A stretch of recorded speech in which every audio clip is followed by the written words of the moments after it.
Assalamualaikum, this is your chemistry class and we are studying the chapter number 10 acid bases and salts. Today's topics are uses of bases, stomach acidity and process of etching in art industry. 3 topics हमने आज discuss करने हैं. Uses of basis, इसमें 6 basis के names और उनके uses हैं. First one is sodium hydroxide. Sodium hydroxide यानी NaOH is use for manufacturing of soap बनाने के लिए इस्तेमाल होता है NaOH.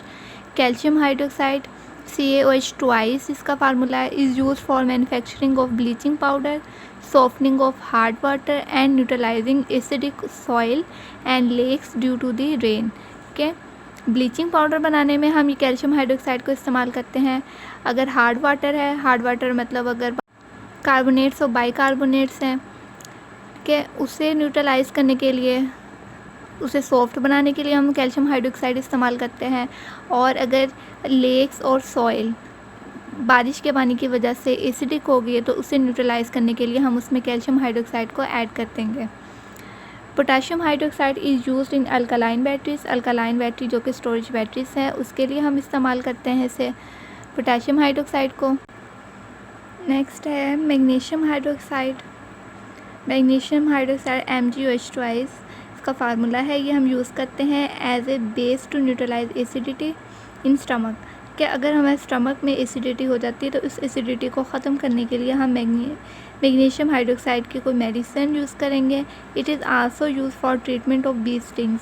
ठीक है, अगर बी के डंग लग जाए तो उसके ट्रीटमेंट में भी हम मैग्नीशियम हाइड्रोक्साइड जो है वो यूज़ करते हैं. Aluminium hydroxide is used as foaming agent in fire extinguishers.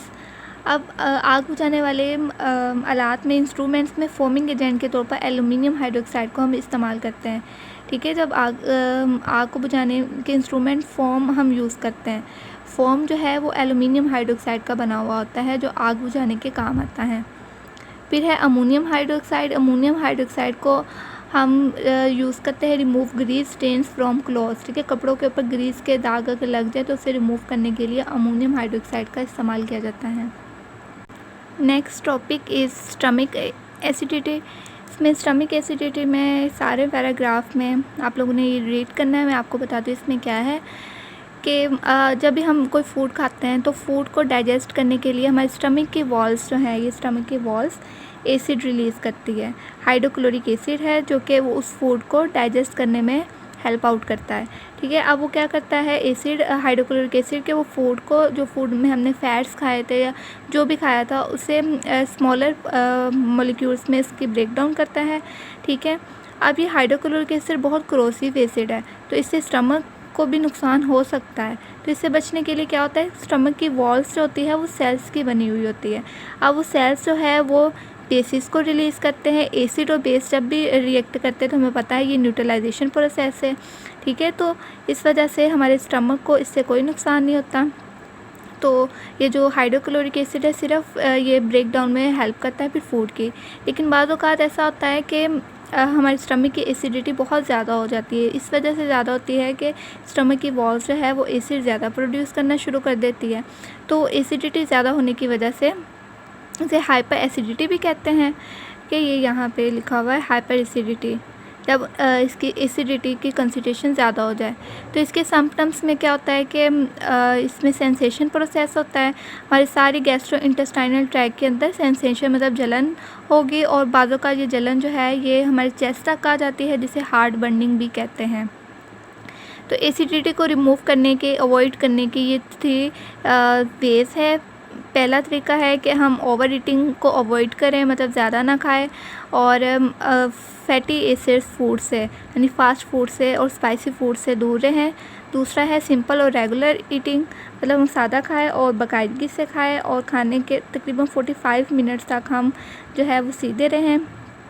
और keeping the head elevated by sleeping, और सोते वक्त अपने हेड को, सर को ऊंचा रखें. तो ये 3 वेज़ है जिससे हम जो है अवॉइड कर सकते हैं इसे एसिडिटी को. इसमें ये 3 वेज़ जो है ये आपने याद करने हैं. बाकी हाइपर एसिडिटी की इसमें डेफिनेशन पूछी जा सकती है और सिम्पटम्स पूछे जा सकते हैं। बाकी आप लोगों ने इसे पढ़ लेना है, और ये इजी वर्ड्स है, इससे भी इजी वर्ड्स में अगर आप लिख सकते हैं तो लिख लें।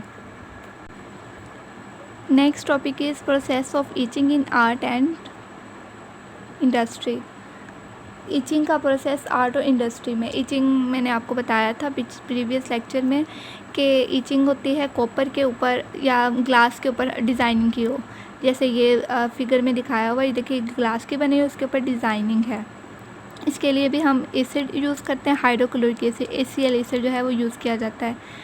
तो ग्लास का वो वाला या मिरर का वो वाला हिस्सा है जिसे आप एसिड के या जिसे आप डिज़ाइन से बचाना चाहते हैं, उसके ऊपर आप लोग कोटिंग कर देते हैं स्टेंसिल्स के। यहाँ वर्ड है स्टेंसिल्स यूज़, ठीक है। बाकी जो एक्सपोज हिस्सा होता है उसके ऊपर आप एसिड लगाते हैं। एसिड लगाने से या जो भी डिज़ाइन आपने यूज़ करना होता है उसके ऊपर लगाते हैं उसका एसिड के साथ, ठीक है। तो ये डिज़ाइन इस तरह से ड्रा हो जाता है। लेकिन ये बहुत ज़्यादा करोसिव है और डेंजरस मेथड है। डेंजरस क्यों? क्योंकि हाइड्रोक्लोरिक एसिड जो है एक करोसिव एसिड है जो कि हमारी स्किन को बर्न कर सकता है और टिश्यूज़ को भी बर्न कर सकता है। लेकिन इसके अलावा ये बड़ा अट्रैक्टिव वे भी है, क्योंकि इससे हाइड्रोक्लोरिक एसिड को यूज़ करते हुए जो अच्छे डिज़ाइन बनते हैं वो और केमिकल्स को यूज़ करते हुए नहीं बनाए जा सकते। तो ये भी ईचिंग प्रोसेस जो है ये शॉर्ट क्वेश्चन है।